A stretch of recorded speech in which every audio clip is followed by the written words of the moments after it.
President Lee Jae Myung hosts his French counterpart Emmanuel Macron here in Seoul on this Friday for talks that come at a crucial time for both countries as they seek to navigate a turbulent geopolitical environment. With more on Press Perspective today.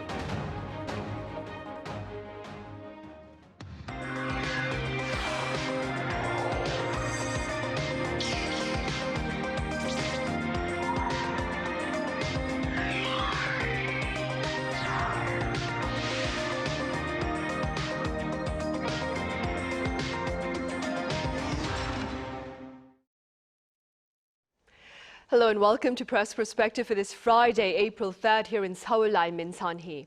Just hours ago, President Lee Jae Myung and his French counterpart Emmanuel Macron held a joint press conference after their summit here in Seoul, where they agreed to elevate bilateral ties to those of a global strategic partnership. For more on this, I have Camille Ruiz with French international radio broadcaster RFI here in the studio. Camille, it's great to have you here. Thank you for having me. Now, I also have Sebastien Falletti with French daily Le Figaro joining us with the ground line. Sebastien, it's great to have you on. Can you hear me? Yes, I can hear you very well. Sorry not being in the studio. We are currently following the French president visit in Seoul. We are arriving now in Yeouido, where he's going to deliver a speech after meeting President Lee Jae Myung earlier in the Blue House.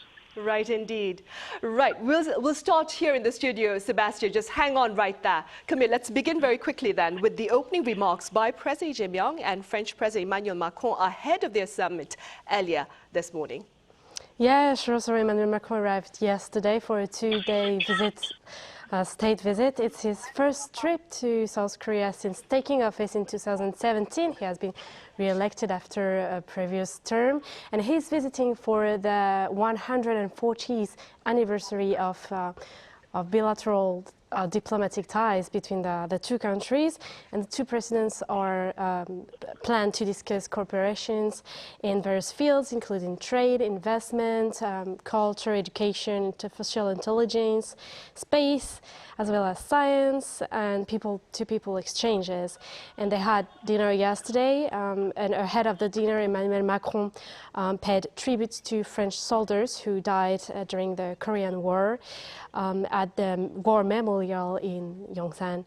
And he said it was an opportunity to honor them and to all the contingents who fought alongside the United Nations for freedom and peace. Right. Sebastien, I wonder, what can you add about the atmosphere surrounding these latest engagements between the two presidents as you cover them from the ground? Yeah, well, this is basically the first real meaningful engagement with the two leaders, because they had met briefly in the margin of an international summit, the G20 summit, a few months ago.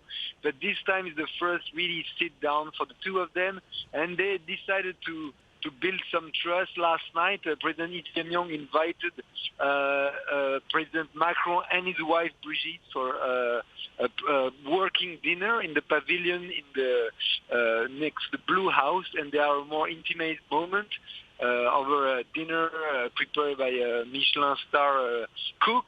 And apparently from diplomatic sources, this was a meaningful engagement.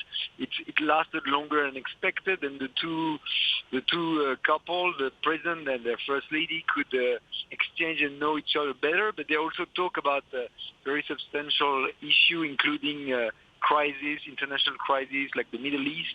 And today, the President Macron thanked President Lee for what he called so-called frank exchanges, very frank exchange between the two of them, which means at least they could have a proper conversation beyond the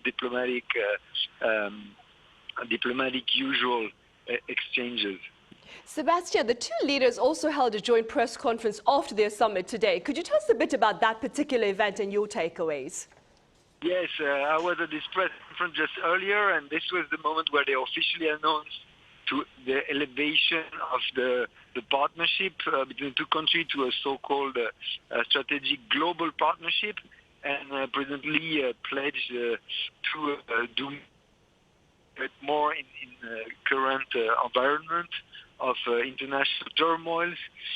President Macron developed that issue and said we need to do more, we need to build more, building on our common history of 140-year anniversary of diplomatic relations, but he said it's necessary to do more. He even mentioned about, of course, AI. They mentioned about quantum research. They talk about nuclear, and they also talk about defense. But a lot of memorandum of understanding, some agreement, but no big major contract, but like a pledge to advance in a more tangible way cooperation with these two powers who are facing a lot of pressure these days on the global scene from a big power like the US and China. Right. Camille, so this year, Korea and France mark 140 years of diplomatic relations, as both you and Sebastien have been saying. For the sake of some context, could you walk us through the diplomatic relations between the two countries over the past years, with perhaps the focus on the more defining moments? Yes, so the two countries established formal ties in 1886 when the Treaty of Friendship, Commerce and Navigation was signed between France and the Joseon dynasty. So the Joseon dynasty was between 1392 and 1910. And by the way, the Emperor Gojong gave a present at the time to French President Sadi Carnot. To commemorate the establishment of diplomatic ties between the two nations. And Lee prepared a gift for Macron this time, an ornamental piece that reinterprets that present. The original one is in the Musée Guimet in Paris. And in 1950-53, as we talked about earlier during the Korean War, the French soldiers, the French troops fought alongside the United Nations to support the South. There is an impressive place, by the way, in Busan that commemorates soldiers of all nationalities, United Nations Memorial Cemetery. It's in the middle of the town, but very quiet, peaceful. I don't know if you visited it, Sunny, but I highly recommend it. Visitors can learn a lot about this period, and they are French veterans who wished to be buried there.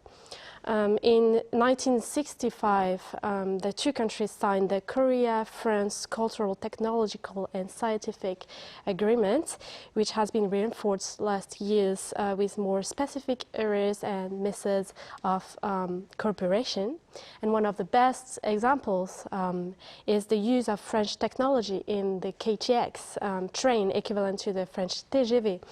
High-speed rails. It entered the life of South Korean population in 2004 and changed it. And of course, there are other defining moments in the France and Korea relations. This is a rough summary, but I guess we don't have really the time for an entire history class. Right, of course.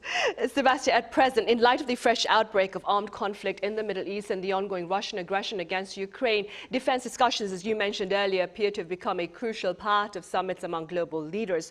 What has been shared with regard to these concerns between the two leaders today? Yeah, indeed, they of course talk about this crisis, which concern everyone, and they started about the energy crisis, the impact of this conflict on both countries, and we know how Korea is dependent on oil from the Middle East, even more in Europe. So that was at the core of their conversation, and they both called for a kind of a de-escalation. Of course, they're all facing the pressure from the U.S., from Donald Trump, who's been asking both France and Korea and many other countries to come to secure the Hormuz Strait. That's a major headache for these countries. So they have been talking about how they could work together in a coalition to, in the future, send a way to police the strait. But they both insist, I mean, at least France has been insisting this was possible after a ceasefire, once the fight has calmed down. So this is the key point out there in answering to the U.S. is the idea that to prepare together a coalition of countries, and France, the U.K., and many other countries are involved in this effort, and Korea has joined. And this is a concrete way where two countries are trying to cooperate on this. There was even a multilateral meeting yesterday, including more than 30 countries who are trying to find a way to set up this force. But of course, Donald Trump thinks this is too late, this is coming too late, and the tension with the U.S. behind are still there, and that has been discussed, but in private. In public, there was no direct challenge to the U.S. Donald Trump. Although yesterday French President Macron talked to the French press, and he was pretty direct and criticized heavily the erratic way the U.S. president was dealing with this crisis, and how he was also undermining NATO. So different vibes, I would say. The Korean side was much more diplomatic, but we will be unseen. There's a lot of concern also on their side on this issue. And this is probably something we're going to have to watch in the coming days and weeks, how these countries can really tangibly set together a coalition to address this pressing issue. Right, indeed. Camille, in the meantime, though, ahead of this particular summit, one foreign media platform highlighted what it believes is a shift by France from, and I quote, strategic autonomy to consideration of South Korean defense equipment. Could you tell us a bit more about this? Yes, so the quality of South Korean defense equipment is recognized by a lot of countries. Poland bought Korean-made battle tanks. The United States, Philippines, India, Turkey, Saudi Arabia are buying South Korean weapons. And Seoul is targeting the Middle East and the European region for region markets, for defense export sales. And now France also appears interested in a multiple rocket launcher system made by South Korea called Chunmoo. And a piece published by The Economy says that because the Russia-Ukraine war underscored the importance of long-range precision strike capabilities, this system emerged as a practical alternative. Because in 2027, the French rocket launcher systems are scheduled for a full retirement. There will be a gap of at least 3 years in long-range firepower, making the procurement of ready-to-deploy equipment and systems an unavoidable requirement. And according to the article, there are also possibilities to buy from US or Israel's systems, but South Korean one seems to be more practical, and also it will be probably a scandal in France if our country buy from US or Israelis equipment because of the genocide in Gaza. And from what I understand, but I am not a specialist, there is also the matter of delivery timelines for existing European systems and limitations in production's capabilities. So, as you said, it would be a shift from a challenging competitor to potential partner and supplier. Right, good to know, and something to look out for, of course, in the coming months and years. Sebastien, as Camille mentioned earlier, this particular visit to South Korea is French President Emmanuel Macron's first since coming into office back in 2017. What do you suppose makes this particular trip here important for the French president? Well, it is important because indeed it's been more than a decade that no leader can. But I think it's also this visit illustrates that there's a new way for French to look at Korea.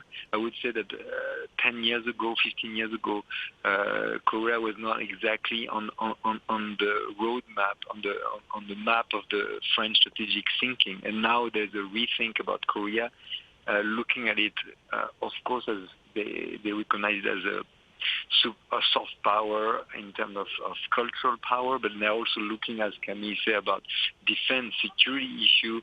There is a fresh look at Korea as a potential partner. I mean, President Macron mentioned about the need to develop so-called strategic depth in the face of Ukraine, in the face of the Middle East. It's very important for Europe, for France, security to develop new partnership. And of course, Korea is emerging as a very a strong industrial security manufacturing powerhouse. And so France is now paying attention, and I think that's a new development, because in the past they would not look at Korea as a potential partner in that field. The big question now is how much this is going to translate into reality. The French president today mentioned about building more military exercise together, more so-called strategic intimacy, like to discuss strategic matters together. The big question is for the coming years how this is going to become a reality, or is this just going to be a words? At least for now, they're starting to talk about it. So I would say it's the first step. We need to see if this materialize further than that, and whether Korea is ready to actually embrace this new avenue, which requires also some commitment more to the Europe, to France, and of course they have to balance this with the US and with other major players in the region. Right, and speaking about South Korea, Camille, what makes President Lee Jae Myung's diplomacy with his European counterparts all the more important at this particular time in geopolitics? Well, first of all, France is a permanent member of the UN Security Council, and a key European Union country. So upgrading the bilateral ties and seeking to deepen the strategic communication is a strategic move. Lee's pragmatic policies needs and seeks cooperation, and South Korea will benefit from a more stable international order, as Lee said in an opinion piece in Le Figaro.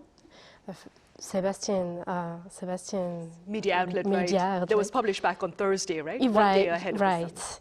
And even if he shared peaceful statements towards, for instance, North Korea, the North Korean answer was not very encouraging, let's say. And even if Lee is in front of the media, in front of the camera, joking with Xi Jinping, Seoul is still under pressure from Beijing about many things, and Taiwan specifically. And of course there is Russia joining forces with North Koreans on certain specific points, such as the war in Ukraine and in the field of defense in general too. Of course there is also the United States, and it's very unpredictable. President Trump, who can suddenly wake up and decide to kidnap the leader of a country. And Washington has been a very powerful ally of Seoul since at least the Korean War. American bases are still in the territory, and young Korean men can choose to serve alongside the American troops for their military service. So, if I'm not wrong, yeah. But this ally cannot be fully trusted anymore, especially in terms of defense. And I think that's why Lee emphasized cooperation between enlightened and democratic countries, even if democracy in France is in decline if we look at citizens' trust in politicians, for example. But yeah, I guess it's all relative, and it's another story. Right, indeed, that's a story for another session, I suppose, then. I'm afraid we'll have to leave it at that, then. Camille, as always, thank you so much for your time and your thoughts. Thank you, Sunny. And Sebastien, thank you very much for your insights today. Thank you very much. Sorry for not being in the studio. Have a good day. Right, you too. We'll see you hopefully soon, in the near future, then. Yes, of course, of course. Right, that ends this week's editions of Press Perspective. As always, have a great weekend. See you back here same time on Monday.